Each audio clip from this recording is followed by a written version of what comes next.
जब किसी की कोई सकारात्मक और प्रबल इच्छा हुई जिसमें दूसरे का अहित नहीं है तो नहीं, दूसरे की अहित नहीं, लेकिन धर्मयुक्त है कि वासनायुक्त है, ये तो देखना पड़ेगा ना।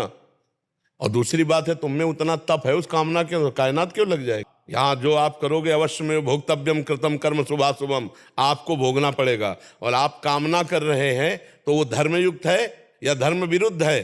धर्मयुक्त है तो आपके अंदर उतना तप है कि नहीं उस कामना की पूर्ति के लिए, ये भी बात देखनी है। धर्मयुक्त है, आप चाह कर रहे हो लेकिन आपके अंदर तप नहीं है तो आपको नहीं प्राप्त होगा। नहीं महाराज जी, पूर्णतः धर्मयुक्त है तो उसके लिए आपके अंदर तप होना चाहिए, आपके अंदर तप होना चाहिए। जब तप होगा तो उसका परिणाम आपको मिलेगा। सहयोग कोई नहीं करता इस सृष्टि में। सृष्टि एक दुकान है, यहां से लेकर देवता तक जितने भी देवी देवता हैं, आपको उतना अनुष्ठान करना पड़ेगा जितनी आपकी कामना की पूर्ति का है स्वरूप। अगर नहीं तो फिर नहीं पूर्ति होगी। अगर पूर्ति हो जाती तो आपका पुण्य जमा है, उस पुण्य से हुई है, नहीं वर्तमान के अनुष्ठान से ही उसकी पूर्ति होगी। जैसे लोग कहते हैं मैंने भगवान से मांगा, भगवान ने दिया नहीं, क्यों दे दे, क्यों दे दे। आपने भगवान को क्या माना है, आपने अपनापन भगवान से क्या किया है। अगर भगवान का पूरा सृष्टि है तो तुमने अनुष्ठान किया उतना जितना मांगा, अनुष्ठान किया होता तो पूरा हुआ होता। अनुष्ठान करो, उससे पूर्ति होगी सकामता की।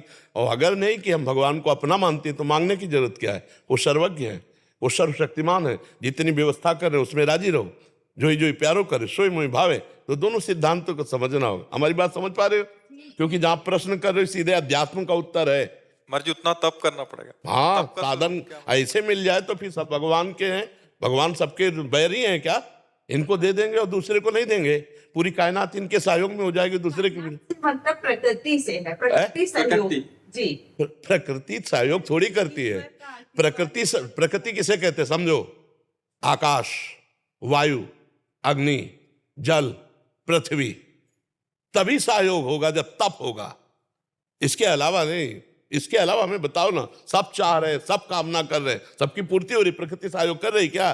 फिर ही ये चीजें सबको मिल रही। वायु, जल, पृथ्वी, आकाश, तेज, अंदर हमारे अन्न जाता है, पचता है ना, वो अग्नि के द्वारा पचता है। वैश्वानर अग्नि सबके उदर में विराजमान जठराग्नि के रूप में।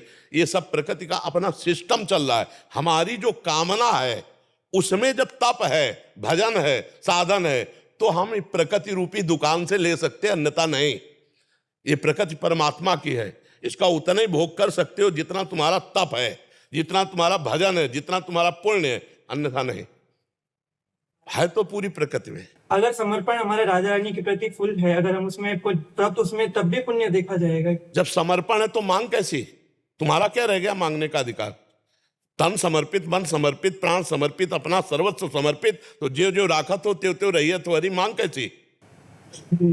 बदले में कुछ नहीं मांगना, राइट, समर्पित हो। समझ रहे, जैसे हमारे सब कुछ राधा रानी है, तो उनसे अपने लिए जैसे कि किसी और से अपना क्या रह गया, अपना क्या रह गया।